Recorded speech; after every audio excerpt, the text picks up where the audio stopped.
السلام عليكم، حبيكم معايا. بنحضر معكم اليوم مقرونه سلقتها وخليتها على جنب. دابا غادي نشحر هنايا واحد بصله مشلضه والثومه، وغادي نضيف لها اللحم مفروم، الكفته، نديرها تقلى مع البصله والثومه، تشحروها مزيان خليوها تقلى على خاطرها. ومن بعد ملي تقلى لنا الكفيته ديالنا غادي نضيفو ليها، هاي الكفته ديالنا تقلات، غادي نضيفو ليها المطيشه ديال اللي كنت حضرت معكم من قبل. ها هي كنت دايرها في المجمد، غادي نديرها معكم. ها هي غادي نديرو المطيشه ديالنا، نشحروها شويه مع ديك التوابل وداكشي.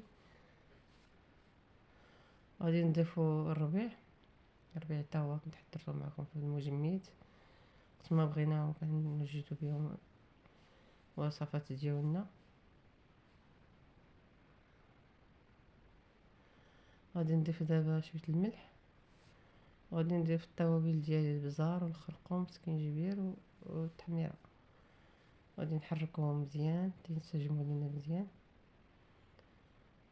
غادي نضيف واحد نص كاس ديال الماء تقريبا، ونخليه يغلى واحد شويه تختار لنا هذيك المريقه ديالنا. نغطيو عليها ونخليها تختار.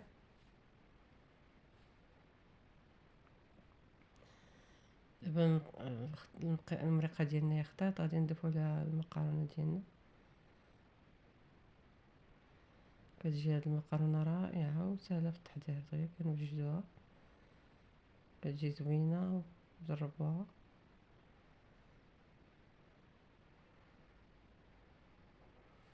غادي نحرك المقادير ديالي نخلطهم مزيان،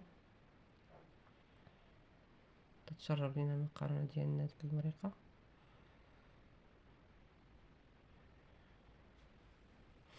ومن بعد غادي نضيف واحد شويه ديال الربيع من الفوق. غادي نزيد واحد شويه ربيع من الفوق.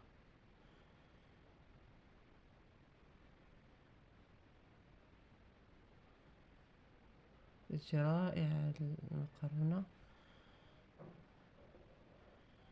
وهذه هي المقرونه ديالنا كتجي على هذا الشكل هذا.